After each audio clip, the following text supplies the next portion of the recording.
ጤና ይስጥልኝ ተመልካቾቻችን፣ እንደምን ውላችሁ አምሽታችኋል? በላይ በቀለ ነኝ። በእስራኤል የጋዛ ወታደራዊ ዘመቻም ከ50 ሺህ በላይ የውጭ ዜጎች መሳተፋቸው ተነገረ።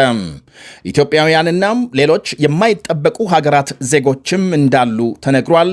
የክስ ሂደታቸውን አክለን በዝርዝር እንመለከታለን። የኢራንን መንግስት በመቃወም በዓለም ዙሪያም ከፍተኛ ሰልፎች መካሄዳቸው ሲነገር ኢራን ከግማሽ መንገድ አልፌ ለመደራደር ዝግጁ ነኝ ብላለች። ማምሻውን ባወጣችው መግለጫም የእስራኤል ያልተጠበቀ ጥቃትና ሌሎችንም አካተናል። አብራችሁን እንድትቆዩ ጋብዛለሁ።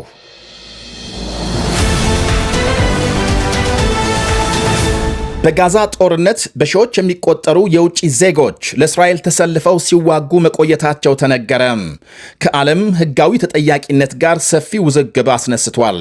በአብዛኛው የአሜሪካና የአውሮፓ ፓስፖርት የያዙ ከ50 ሺህ በላይ የውጭ ወታደሮች በእስራኤል ጦር ተካተው እንደሚገኙ መረጃዎች አሳይተዋል። ከ2 ዓመት በላይ በዘለቀውና ከ72 ሺህ የሚልቅ ሕዝብ መገደሉ በተነገረበት የጋዛ ጦርነት እስራኤልን በጅምላ ግድያ የሚከሱ የሰብአዊ መብት ቡድኖች የውጭ ዜጎቹንም ለመለየትና ለመክሰስ ጥረት እያደረጉ ናቸው ይባላል። አብዛኞቹ በጦርነቱ የተሳተፉ የውጭ ዜጎች ስለፈጸሟቸው በደሎች በማኅበራዊ መገናኛቸው ቪዲዮ መለጠፋቸውን የተለያዩ የሰብአዊ መብት ቡድኖች ገልጸዋል። በእስራኤል ጦር ኃይል ተመዝግበው ከሚገኙ የውጭ ወታደሮች ቢያንስ ከ12000 የሚልቁት የአሜሪካ ፓስፖርት የያዙ ሲሆን ከ6000 በላይ የፈረንሳይ ዜጎች መሆናቸውን የአልጀዚራ ዘገባ አመልክቷል። በሦስተኛ ደረጃም የተቀመጠችው ሩሲያ ስትሆን ከ5000 የሚልቁ ዜጎቿም በእስራኤል ጦር እያገለገሉ ናቸው። 4000 ገደማም የዩክሬንና 2000 የሚደርሱ የጀርመን ዜጎችም ለእስራኤል ተሰልፈው ሲዋጉ ቆይተዋል። የብሪታንያና እስራኤል ጥምር ዜግነት ያላቸው ወታደሮችም አሉ።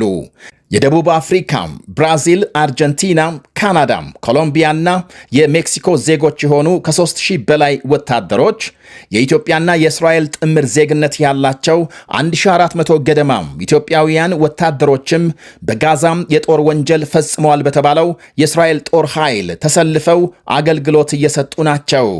እናም በጋዛም ተፈጸመ በተባለው ወንጀል የተሳተፉ የውጭ ዜጎች በወከሏቸው ሀገሮች አማካኝነት በዓለም አቀፍ ሕግ ሊጠየቁ ጀምረዋል። ባለፈው መስከረም ለምሳሌ የጀርመን ተወላጅ የሆነ የ25 ዓመት ወታደር በጋዛም ፍልስጤማውያንን ገድሏል የሚል ክስ እንደተመሰረተበት ተመልክቷል። ይኸው በእስራኤል ወታደራዊ ክንፍ አልሞ ተኳሽ የነበረው ወታደር 2 ጊዜም በጋዛ ሆስፒታሎች ተኩሶ ግድያ እንደፈጸመ በክስ ፋይሉ መጠቀሱን ዘገባው አክሏል። እርሱ በነበረበት ክንፍ የሌሎች የፈረንሳይ፣ የጣሊያን፣ የቤልጅየምና የደቡብ አፍሪካ ዜጎች ክሳቸው እየታየ መሆኑ ይነገራል። ደቡብ አፍሪካም እስራኤል በጋዛ ባካሄደችው ጦርነት የተባበሩት መንግስታትን ሕግ ጥሳም ወንጀል ፈጽማለች የሚል ክስ ለዓለም አቀፍ ፍርድ ቤት ማቅረቧም ይታወሳል።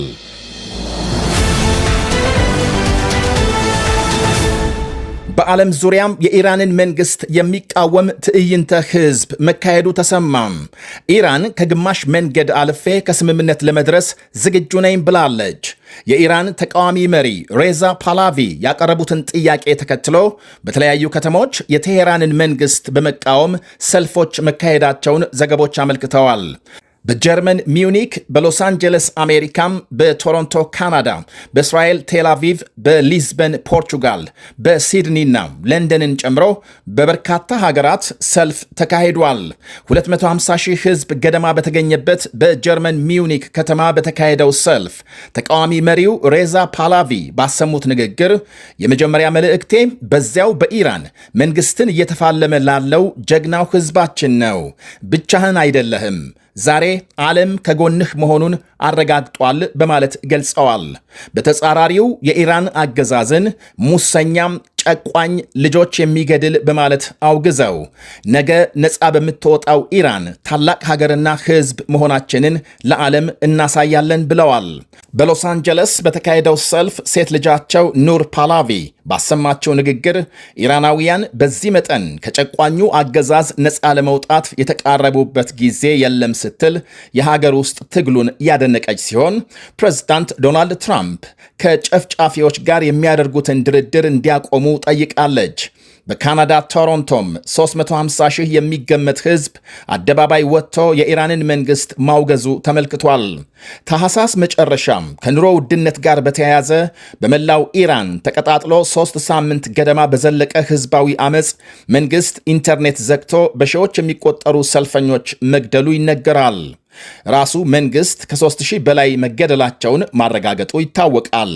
ከ50 ሺህ የሚልቁ መታሰራቸውን፣ አብዛኞቹ ሰልፈኞች የፓላቪን ስም በመጥራትና ፎቶአቸውን በመያዝ ወደ ፖለቲካ መሪነት እንዲመለሱ ሲጠይቁ ተደምጠዋል።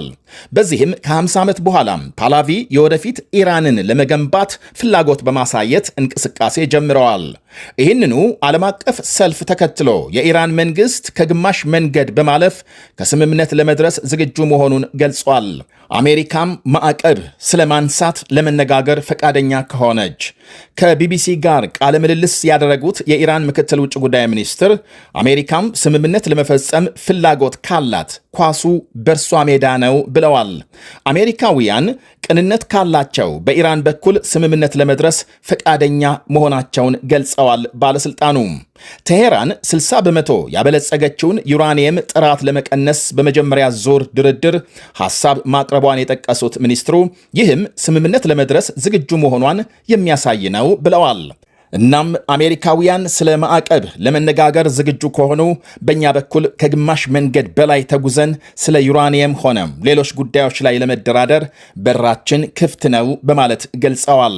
የአሜሪካ ባለስልጣናት ለድርድሩ መጓተት ቴሄራንን በተደጋጋሚ ተጠያቂ ማድረጋቸው ሲታወስ የአሜሪካ ውጭ ጉዳይ ሚኒስትር ማርኮ ሩቢዮ ውል ለመፈጸም ትራምፕ ፈቃደኛ ቢሆኑም ከኢራን ጋር ለማድረግ ግን በጣም አስቸጋሪ እንደሆነ ገልጸዋል። በባህረ ሰላጤ ኃይላቸውን እያጠናከሩ ያሉት ትራምፕ ቴሄራን ከኒኩሌር ስምምነት ካልደረሰች ጥቃት እንደሚፈጽሙ ደጋግመው ዝተዋል። ሁለቱ ሀገሮች ባለፈው ሳምንት በኦማን የመጀመሪያ ዙር ድርድር ያካሄዱ ሲሆን ቀጣይ ዙር ንግግር ከነገ በስቲያም በጄኔቭ ስዊዘርላንድ ቀጠሮ ይዘዋል። የኢራን ዩራኒየም ጥራት ደረጃም ወደ ጦር መሳሪያ ለመቀየር ተቃርቧል መባሉ መንግስት የኒኩሌር ጦር መሳሪያ ለመስራት እንቅስቃሴ ላይ ነው የሚለውን ጥርጣሬ እንዲጠናከር አድርጓል። ቴሄራን እንደ ፈረንጆቹ አቆጣጠር በ2015 በተደረሰ ስምምነት እንዳደረገችው አሁንም ከ400 ኪሎ ግራም በላይ በከፍተኛ ደረጃ የበለጸገ ዩራኒየም ክምችቷን ወደ ሌላ ሀገር ለማጓጓዝ ተስማማ እንደሆነ ለጊዜው እንደማይታወቅ ባለስልጣኑ ገልጸዋል።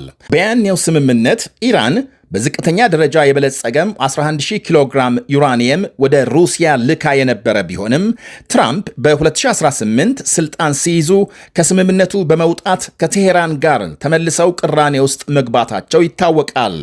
ሞስኮ አሁንም የኢራንን የበለጸገ ዩራኒየም ለመቀበል ዝግጁ መሆኗን ገልጻለች። አሁን ሁለቱን ሀገሮች አላስማማ ያለው ዩራኒየም የማበልጸግ ተግባር አቁሚ አላቆምም የሚለው ሲሆን ቴሄራን በጥራትና በመጠን ላይ ካልሆነ ዩራኒየም የማምረት ስራዋን እንደማታቆም ባለስልጣኑ አረጋግጠዋል።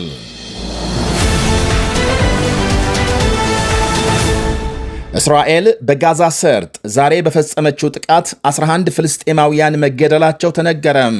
የፍልስጤም ቀይ ጨረቃ ማህበር ባወጣው መግለጫም በሰሜናዊ ጋዛ በሚገኝ አንድ መጠለያ በተፈጸመ ጥቃት 6 ሰዎች ሲገደሉ በርካታ መቁሰላቸውን አመልክቷል። በጋዛ ደቡባዊ መስመር በእስራኤል ድብደባም ሌሎች 5 ሰዎች መገደላቸውን ገልጧል። የእስራኤል ጦር ግን ጥቃት የተፈጸመው ሐማስ ተኩስ አቁም በመጣሱ ነው ብሏል። የእስራኤል ሰራዊት በሚቆጣጠራቸው የጋዛ አካባቢ የተገኙ ታጣቂዎች በጥቃቱ መገደላቸውንም አመልክቷል።